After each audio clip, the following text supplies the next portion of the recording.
కార్మికులకి పని భారం పెంచుతూ ఉన్నారు, పని గంటలు పెంచుతూ ఉన్నారు, శ్రమ దోపిడీ చేస్తూ ఉన్నారు, వేతన దోపిడీ చేస్తూ ఉన్నారు. అంతేకాకుండా పెట్టుబడిదారులు ఈ దేశ ప్రజలను లూటీ చేసుకోవడానికి వాళ్ళకి రాయితీలు ఇస్తూ ఉన్నారు, పన్ను రాయితీలు ఇస్తూ ఉన్నారు. కానీ ప్రజల మీద మాత్రం ధరల భారం, పన్నుల భారం మోపుతూ ఉన్నారు.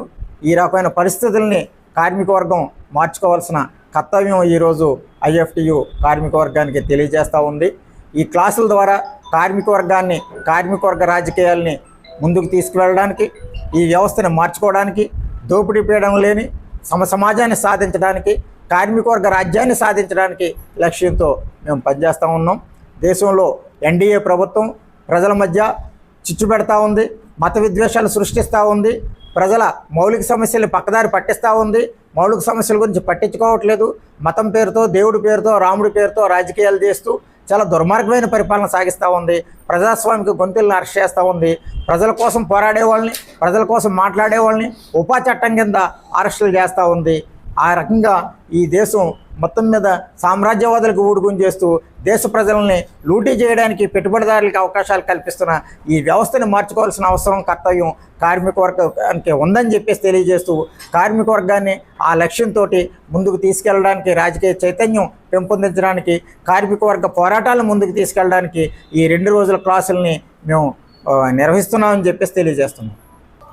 మిత్రులారా, ఈరోజు అనంతపురం నగరంలో పెన్షనర్ల భవన్లో ఐఎఫ్టియు రాజకీయ శిక్షణా తరగతులు 2వ రోజు నిర్వహించుకోవడం జరుగుతుంది.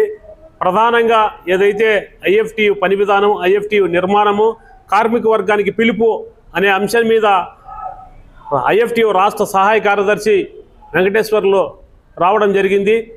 ఈ ప్రధానంగా ఏమంటే కన్నా నరేంద్ర మోడీ 11 సంవత్సరాల పరిపాలన కాలంలో కార్మిక వర్గానికి ఏ విధమైనటువంటి నష్టాలు చేస్తున్నారు, ఏ విధమైనటువంటి ఉక్కుపాదం మోపుతాడు కార్మిక హక్కుల మీద, ఆ విషయాలు కార్మిక వర్గం దృష్టికి తీసుకెళ్లడానికి ఒకటి ప్రధానంగా.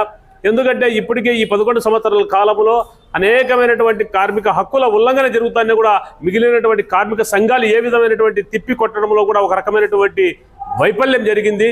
ఎందుకంటే ఒక రకమైనటువంటి నరేంద్ర మోడీ ప్రభుత్వం చాలా తీవ్రమైనటువంటిది అణిచివేయడం జరుగుతుంది. హక్కుల ఉల్లంఘన కానీ, లేకపోతే కార్మికులకు ఉన్నటువంటి 44 చట్టాలు ఉంటే ఆ చట్టాలను కూడా అయిపోతూ అనేక రాష్ట్రాలలో కూడా ఎత్తివేయడానికి పూర్తిగా పూనుకోవడం జరుగుతుంది.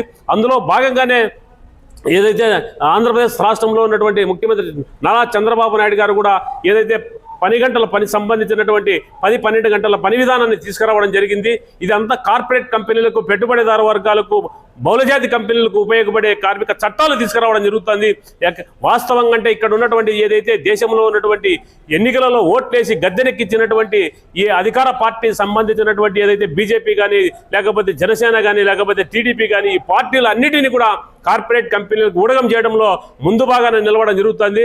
ఏదైతే నరేంద్ర మోడీ తెస్తున్నటువంటి చట్టాల్ని అనేకమైనటువంటి కార్మిక ఏదైతే యూనియన్లు ఉన్నాయో పూర్తిగా తిప్పికొట్టడం జరుగుతుంది. కాబట్టి ఆ యూనియన్లకు, మిగతా ఉన్నటువంటి యూనియన్లకు ఐఎఫ్టీకు ఉన్నటువంటి తేడా ఏ విధంగా ఉంది, ఏ విధమైనటువంటి ఐఎఫ్టియు ఏదైతే విప్లవ కార్మిక సంఘం ఏ విధమైనటువంటి ఒక చైతన్య రూపంలో ముందుకు తీసుకోవాల్సిన బాధ్యత ఎక్కువ ఉందని చెప్పి కార్మిక వర్గం ఏదైతే ఐఎఫ్టి శ్రేణులు తెలియజెప్పడంలో భాగంగానే ఇప్పుడు క్లాసులు నిర్వహించడం జరుగుతుంది.